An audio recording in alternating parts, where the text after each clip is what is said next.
하나님 말씀 베드로후서 3장 17절 18절 말씀. 신약성경 베드로후서 3장 17절 18절. 제가 가진 신약성경 387페이지 베드로후서 3장 17절 18절 두 절을 함께 선포합니다.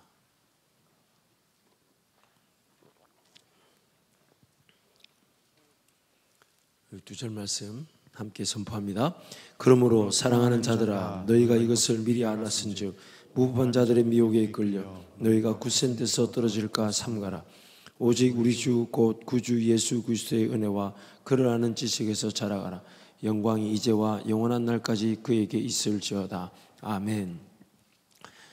아담과 하와가 하나님의 창조를 받았을 때 성경은 그들을 이렇게 비유하죠. 깨끗한 그릇이었다. 그러나 너무 안타까운 것은 그릇이 주인의 그 합당한 뜻에 따라 쓰임을 받듯 내용물이 담겨지지 않으면, 안타까운 것은 그 그릇 안에 잘못된 것이 담겨질 수밖에 없고 그것이 그 그릇을, 인생을 결정시켜버린다라는 것입니다. 그래서 아담과 하와가 깨끗한 그릇으로 지어졌다는 것은 이제 그 깨끗한 그릇으로 비워져 있는 상태가 아니라 그 안에 담겨져야 될 것이 담겨져야 되는 거죠. 그것이 바로 하나님의 말씀이었고 하나님과의 관계였고 하나님 그분을 담아내는 것이었어요. 그리고 그 담아내는 그 은혜가 그 아담과 하와부터 충만하게 되고 흘러넘치게 될 때 내 잔이 넘칩니다라는 고백처럼 하나님 나라를 위해 쓰임받는 것이었죠. 그 목적으로 하나님께서 사람을 창조하신 거였어요. 그 안타까운 것은 비어있는 그 아담과 하와라는 그 그릇이 하나님의 그 지식과 하나님의 말씀이 담겨져서 붙들려져 있어야 되는데, 아담과 하와가 그 담겨질 지식과 말씀이 담겨지지 않은 상태에서 그들은 죄의 유혹을 이겨내지 못했다는 것입니다. 그래서 이제 우리에게 이제 하나님께 주신 은혜는 그 창조 때의 그 목적과 함께 이제 아담과 하와로 말미암아 타락한 우리로 말미암아 타락한 이 상태로 말미암아 선행돼야 되는 것이 요구되죠. 그것은 뭐냐면 아담과 하와처럼 우리도 담겨질 기회로 인생이 지음을 받았지만 바로 담겨질 수가 없다는 거예요. 왜냐하면 그 그릇이라는 내 인생의 그릇이 더러워져 있는 거예요. 그래서 하나님의 집, 마치 큰 집에는 금그릇도 있고 나무 그릇도 있고 질그릇도 있고 각종 그릇들이 있지만 그 그릇이 주인 하나님께 쓰임받는 기준이 딱 한 가지라는 거죠. 그게 뭐냐면 깨끗하게 되면, 그리고 그 깨끗하게 되면 이제 그 안에 성령께서 머물듯이 그 진리의 말씀과 그분의 인도하심과 그 하나님 아는 지식이 가득 채워지게 됩니다. 그때 그 인생의 그릇이 안전해지게 된다는 거예요. 예수님께서 마태복음 12장에 보면 예수님을 믿고 하나님을 믿고 섬긴다고 했지만 예수 그리스도를 알아보지 못하고 죽였던 유대인들에 대해서 뭐라고 비유하시냐면, 어떤 귀신이 물 없는 어느 한 영혼의 집에 머물다가 귀신이 쫓겨나갔는데, 쫓겨나가서 갈집을 이렇게 찾아다닐 때 이렇게 표현해, 물 없는 곳으로 다닌다. 이 물 없는 곳을 귀신이 자기의 거처의 기준으로 삼았다는 거예요. 그것도 굉장히 복선적이죠. 물이 없다는 것은 어떤 세례받지 못한 영혼일 수도 있고, 또 혹은 이 깊은 이 샘물에 뿌리가 내려져서 시절에 쫓아 가시를 맺을 수밖에 없는 그런 시냇물가의 나무 같은 인생이 되는데, 그렇지 않은 메마른 인생, 사막의 떨기나무 같은 인생을 공략한다는 뜻일 수도 있겠죠.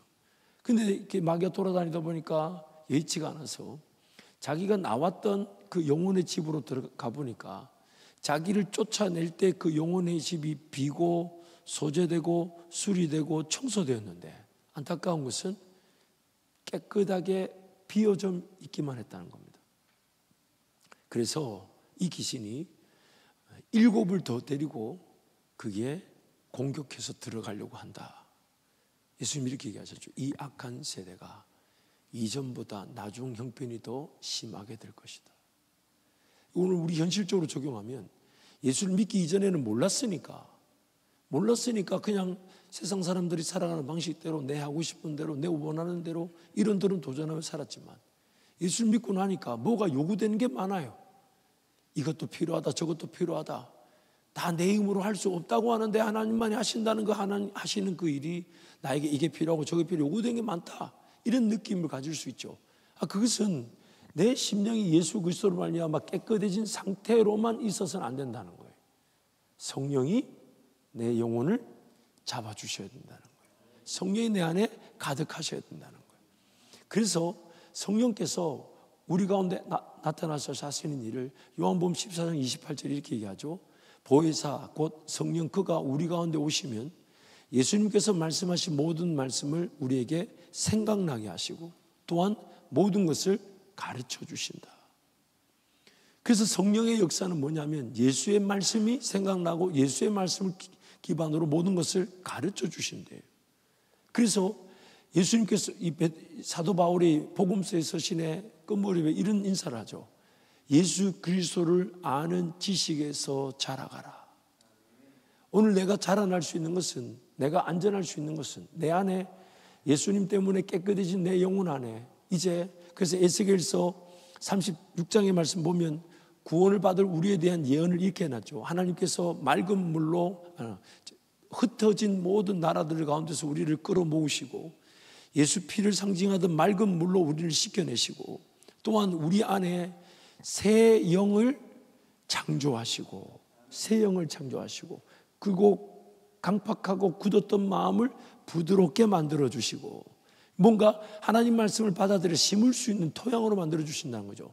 무엇보다 중요한 것은 새 마음과 새 영 그리고 새 신, 즉 성령 하나님이 거하게 하신다. 그것이 바로 우리가 구원받고 난 다음에 우리 안에 일어날 역사를 미리 에스겔서에서 예언해 놓은 것이죠.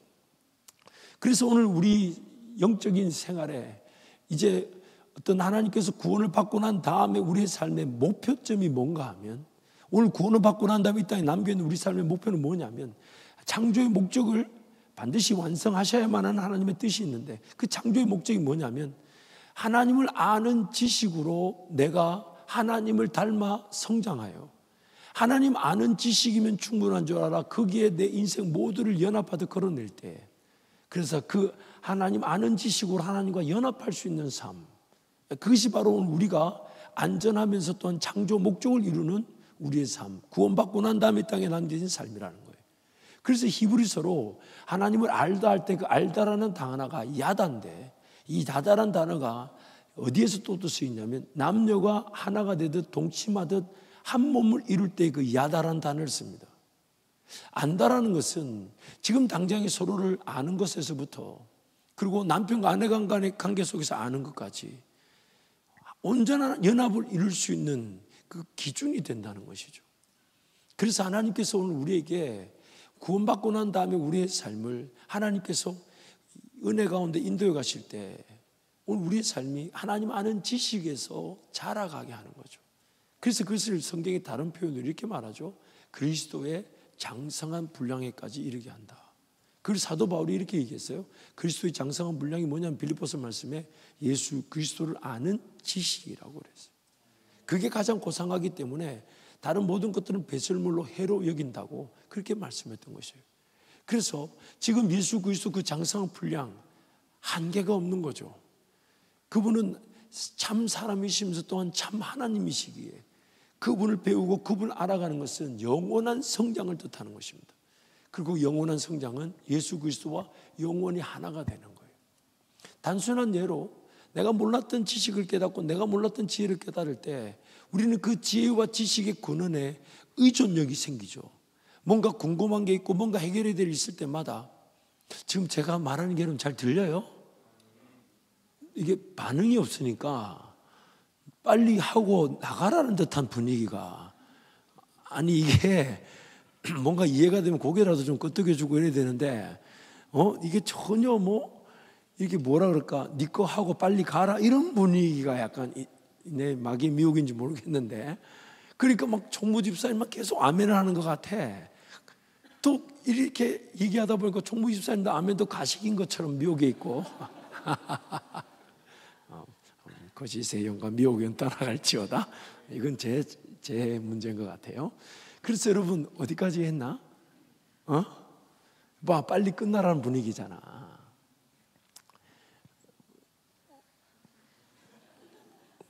응? 주여? 다시 처음부터 다시 합시다. 그러니까 오늘 우리가 안다라는 것은 알면 알수록 그 지식과 지혜의 근원에 대한 의존력이 생기죠. 의존력이 생기단 말이 뭐냐면 뭐가 궁금한 게 있으면 그분한테 물으러 가보자. 뭔가 문제 해결점이 있을 때마다 그분한테 도움을 구하러 가보자 라는 그걸 의존력이라 그러죠. 그렇죠? 그런데 의존력이 생기면 생길수록 신기한 거예요. 야, 어떻게 이런 방법이 있지? 어떻게 이런 지식이 있지? 어떻게 이런 능력이 있지? 어떻게 이런 인도하심이 하나님께로부터 있지?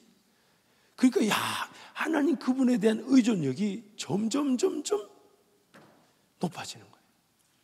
그러니까 높아지다 보니까 요청하고 도움을 구하는 횟수가 점점 많아지고 빈도수가 높아지고 짧아지고, 그러다 보니까 나중에는 막 이런 고백하죠. 하나님, 제가 사는 게 아니라 예수님이 사는 것 같이 나는 완전히 없고 예수만이 내 삶에 나타났으면 좋겠습니다.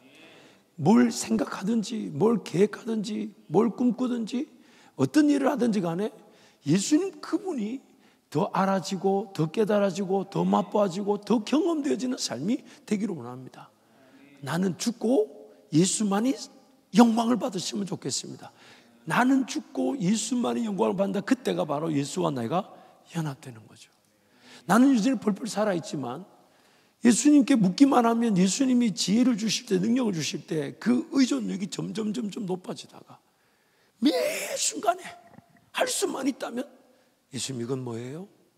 예수님 이건 어떻게 해요? 예수님 이건 어떻게 살아갈까요? 예수님 이렇게는 어떻게 행동할까요? 예수님 어떻게 생각하세요? 나 이거 어떻게 봐야 돼요? 그거 묻는 빈도수가 점점 많아지고 짙어지고 자주 일어나는 거죠. 그게 바로 의존력이죠. 그런데 성령께서 그 예수 의존력이 높아지면 높아질수록 우리가 수동적이거나 피동적으로 삶을 그냥 내버려 두듯이 끌려가는 삶이 아니라 예수님 그분을 더 높이기 위해 나의 모든 것들이 자발적으로, 그래서 모든 시간에 걸어갈 때나 앉을 때나 일어설 때나 누울 때나 잘 때나 예수 생각하고 예수님께 삶을 맡겨놓으려고 하고, 그러나 뭔가 헌신과 충성과 수고에게 있다면 성령께서 말씀하시자마자 나의 모든 걸 쏟아부어서 그런 거예요. 자유의 종으로 살아가는 거예요.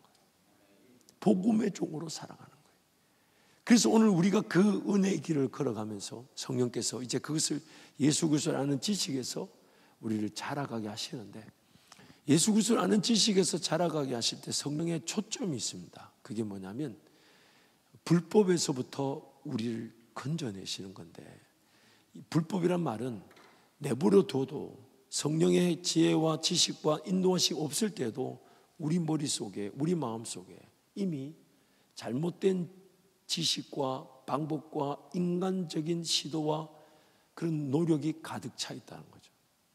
불법이 우리를 주장하는 거예요. 즉 죄가 우리한테서 왕노릇하려고 하는 거죠. 그래서 그런 것들을 내 욕심 아닐까, 내 정욕 아닐까, 마귀의 미혹 아닐까, 유혹 아닐까, 그것을 분간해내고 그것을 거절하고 성령 하나님을 인정하는 것이 자기 부인과 죽음이며 성령 충만인 것이죠. 그런데 여러분, 불법의 상태를 벗어나게 하는 방법은 딱 한 가지밖에 없어요. 정법, 옳은 법을 따르는 것밖에 없는데, 죄로 말미암아 타락한 이 불법의 상태의 가장 대표적인 모습이 오늘 베드로후서 3장 17절에 얘기하는데, 그게 뭐냐면 무법한 자입니다. 불법보다 더 무서운 게 뭐냐면 무법이에요. 이 무법이라는 게 뭐냐면 내 하고 싶을 때 하고, 내가 즐기고 싶을 때 즐기고, 내가 마음이 동하고 땡기고 동기부여가 되면 하고, 안 하면 안 하고, 규칙이 없고 체계가 없고 질서가 없는 거예요. 그래서 죄인들의 가장 큰 문제가 뭐냐면 죄에게 사로잡혀 불법을 저지르는데, 불법을 저지르는 그 죄의 지배 아래 가장 대표적인 모습이 게으르고 나태하고 서두르고 조급한 겁니다. 게으르고 나태하고 조급하고 서두르는 겁니다. 즉 질서가 없는 거예요.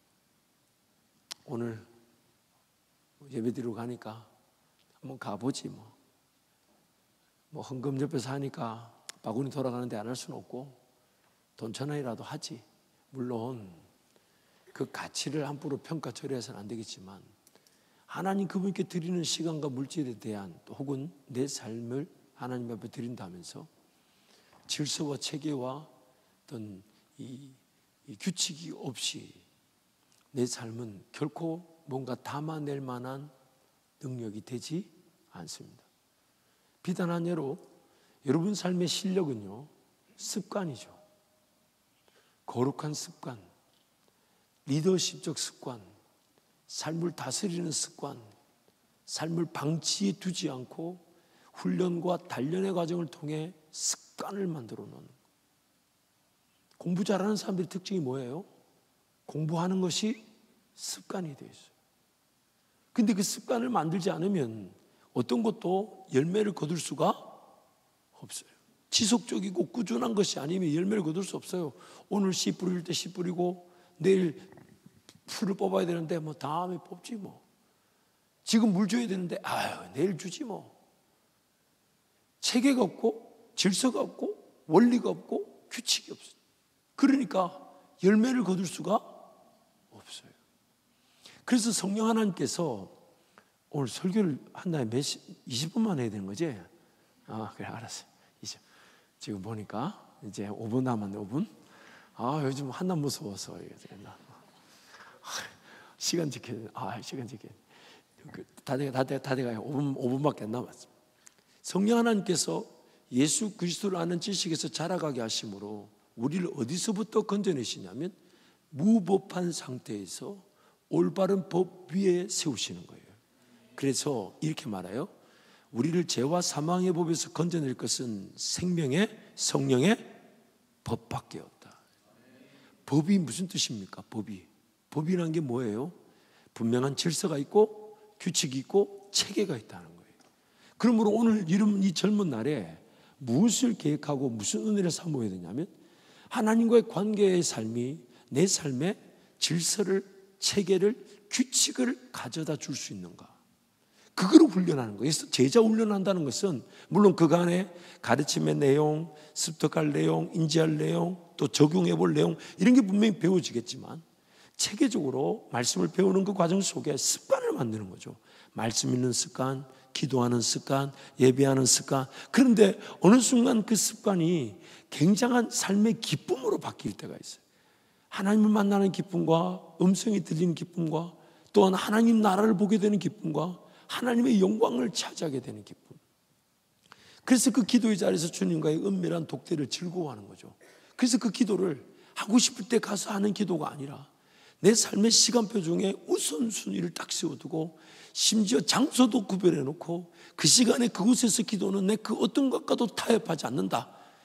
자발적인 법이 되는 겁니다. 근데 그 법이 나를 지켜내게 된다는 거예요. 내가 세우고 내가 훈련받아 세운 법이, 즉 내가 따른 것이 나를 도로 지켜내는 거예요. 이게 인생이죠.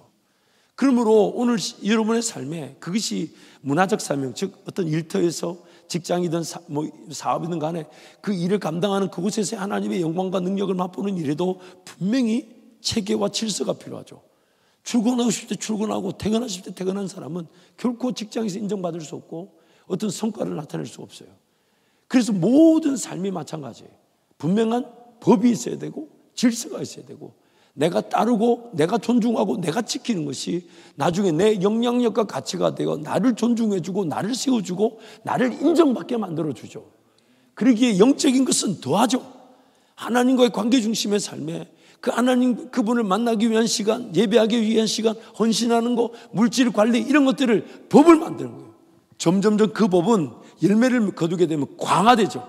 더 많은 시간을 더 체계적으로, 더 많은 물질을 더 구체적으로, 더 정기적으로 하나님 앞에 내어드릴 수 있는 그런 법이 우리 삶 가운데 세워지는 것. 무법한 자에서부터 떨어져 나와 예수 그리스도 아는 지식에서 자라가게 하실 때 생명의 성령의 법이 우리 삶 가운데 세워지는 거예요. 그러니 이 제자 훈련이라는 이런 훈련을 통해서 그 법을 만들어가는 거예요. 하루아침에 하루 1시간씩 기도하는 그 법이 생겨나지 않아요. 하루에 5분이라도 기도하는 습관이, 훈련이 있어야 되고, 그것이 10분으로 늘어나고 20분 늘어나고 30분 늘어나고, 그래서 나중에 1시간이 되고, 그것이 몇 시간이 되는, 그것이 내 인생을 지키는 법이 되는 거예요. 법이. 성령께서 그것을 도와주신다는 거예요. 그때 어느 순간 그 사람이 자기의 시간을 잘 다스릴 줄 알고 물질을 잘 다스릴 줄 알면 그가 주인의 쓰시기에 합당한 크고 깨끗한 그릇이 되는 겁니다. 제가 처음에 저희 교회 왔을 때 원로 목사님 다음에 담임 목사가 되어야 된다는 그 부담이 컸어요. 그래서 하나님께 기도하면서 좀 힘들 땐 이렇게 기도했어요. 하나님, 그냥 쪼맨한 교회로 보내주세요. 그냥 쪼맨한 교회 가서 내 분량에 맞게끔 이 많은 인간들 나를 향한 그 빗발치는 요구와 엄청난 기대치, 그거 저것끼리 하라 하고, 그 저것끼리가 여러분을 얘기하는 거예요. 그래서 그냥 하나님 나 쪼맨한 교회로 보내주세요 했는데, 그 다음날 저희 아버님이 전화가 오셔가지고, 내가 그런 기도 한 줄도 모르는데 아버지가 그래 네가 고생이 많지 이래요. 그래 뭐 아버지 아무래도 좀 성도들이 많다 보니까 요구도 많고 기대치도 높아요. 그랬더니 저희 아버지가 이러시더라고. 교회가 10만 명이든 100만 명이든 심지어 교인이 가족밖에 없든 어딜 가든 다 어렵다. 영적인 환경은 대적 세력들의 공격에 따라 결정되는 거기 때문에 교인이 많은 대로 문제가 있고 적은 대로 문제가 있다. 그래서 목회를 하고 보니까 차라리 교인 많은 데서 문제를 당하는 게 낫더라. 어차피 하나님이 감당할 힘만 주시는데, 그러니까 입 닥치고 열심히 해라. 저한테 본인도 목사시니까 저한테 그러는 거예요.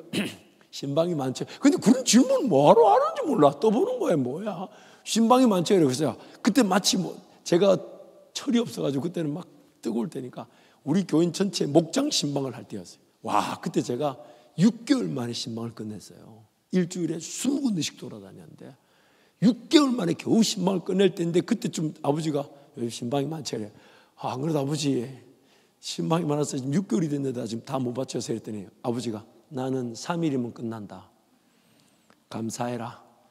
3일밖에 하고 끝나는 게 낫겠냐, 6개월씩 하는 게 낫겠냐. 그래서 뭐 얘기만 하면 뭐 고생하지 않고 결론은 입 닥치고 열심히 해라. 그걸 왜 물어보라 몰라. 지난주도 오셔가지고 이상한 질문 또 하도 내 대답 안 하지 이제.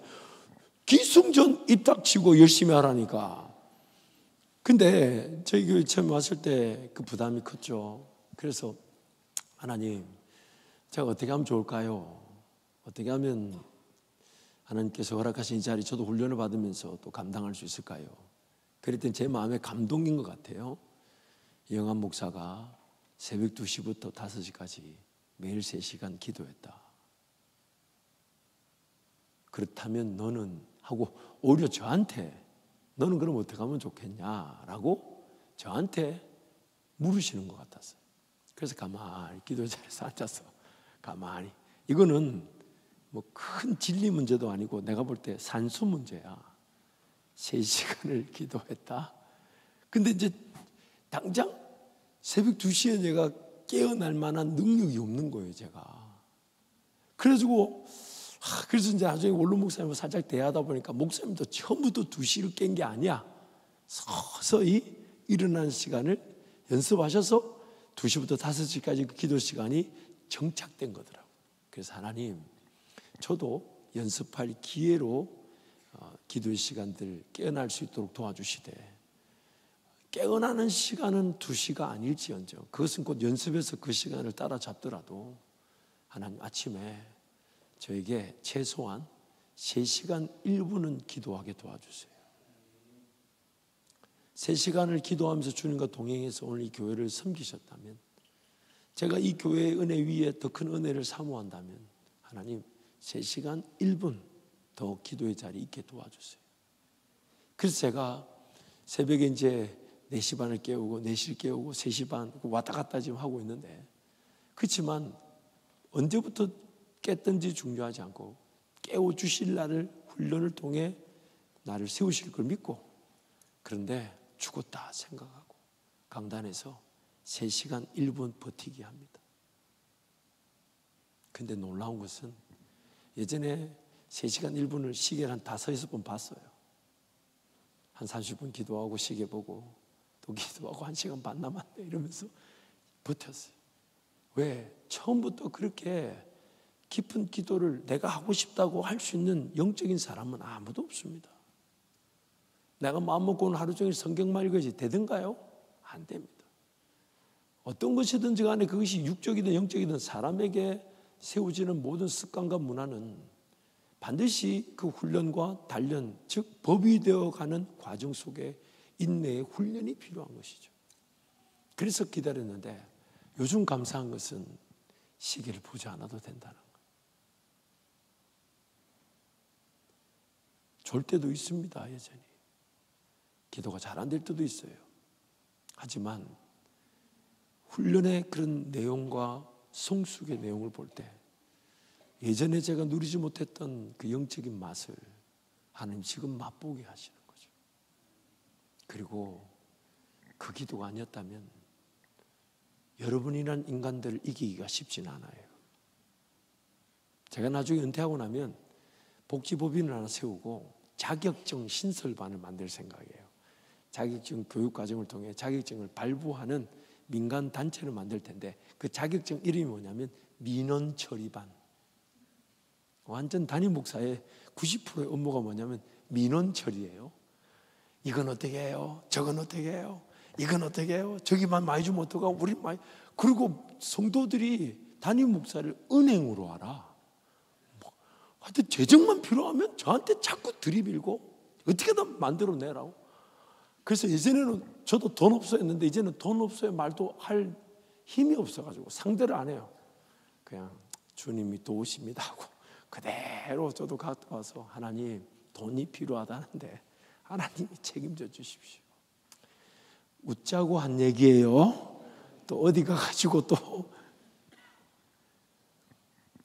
그래서 오늘 이제 제자훈련에 대한 어떤 이제 수료식도 있고 또 향후 제자훈련에 대한 방향선도 나눠준다고 들었는데, 여러분 이 젊음의 때 든든한 반석 위에 집이 세워져야 될 인생의 시기로 볼 때 반석과 같은 흔들림이 없고 타협이 없고 어떤 삶의 순간이든 어떤 삶의 상태든 간에 그 시간 그 물질과는 철저하게 지켜내는 그 반석과 같은 기초가 여러분 젊음의 때 세워지게 된다면 여러분 평생은 성령 하나님께서 여러분의 젊음의 시절 세워진 반석 위에 멋진 인생의 집을 지어 나가실 겁니다. 결코 무너지지 않을 평생 쓰임받는 사명의 길을 평생 수명이 아닌 사명의 시간표에 따라 동행하는 그 놀라운 은혜를 누리게 되는 것이죠. 아멘. 그래서 여러분 이 시간 같이 한번 동성으로 먼저 기도하십시다.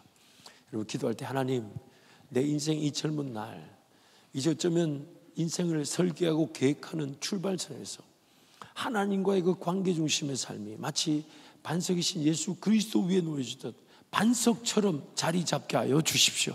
말씀 생활이, 기도 생활이, 예배 생활이 또한 내 시간과 물질을 관리하는 것이 반석처럼 내 삶에 법이 되게 하시고 기준이 될 수 있도록, 그래서 하는 그 훈련과 단련의 시간을 통해 하나님을 알아가는 그 시간들이 내 삶의 법이 되게 하여 주시고 내 삶을 지켜내는, 그래서 내가 따르고 지킨 것이지만 그 법이 도리어 나를 지켜내게 되는, 그래서 더 성숙하고 성장할 수 있는 습관과 문화가 세워져 성령 하나님과 멋진 인생의 집이 지어져가는 복된 인생이 되게 해달라고 주님 잡고 함께 통성으로 기도합니다.